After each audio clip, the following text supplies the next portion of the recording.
আজকে নন্দীগ্রাম ২ নম্বর ব্লকে প্রচার চলাকালীন টাকাপুরা বেসিক স্কুলের যে মোড়, সেখানে যখন আমরা প্রচার কাজ করছি, সেখানে প্রচুর মা বোনেরা তারা এগিয়ে এসে আমাদের সাথে যখন করমর্দন করছেন, আমরা যখন জনসংযোগ করছি, কাতারে কাতারে মানুষ যখন বাড়ি থেকে বেরিয়ে এসে সমর্থন জানাচ্ছেন, সেই সময় কিছু বিজেপি আশ্রিত দুষ্কৃতী তারা এগিয়ে এসে আমাদের প্রচার কাজ বারবার আটকানোর চেষ্টা করে, আমাদের কমরেডদেরকে গালিগালাজ করে। এমনকি আমি প্রার্থী, আমাকে পর্যন্ত গালিগালাজ করে, দূর থেকে তারা প্রচার কার্য আটকাতে চায়। পাল্টা সেখানে আমরা প্রতিরোধ গড়ে তুলি।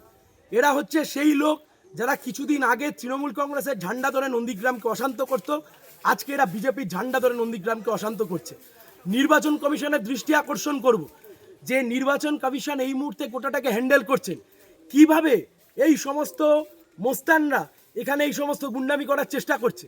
পাল্টা প্রতিরোধ আমরাও করেছি। খবরদারের জন্য কেউ ভাববেন না কেউ চোখ দেখাবেন আর চোখ দেখানো দেখে আমরা ময়দান ছেড়ে চলে যাব। যেখানে চোখ দেখাবেন ওখানে পাল্টা দাঁড়িয়ে লড়াই করব। যদি হিম্মত থেকে লড়ে নিন। এসব চোখ টোক দেখানোর দিন পেরিয়ে গেছে।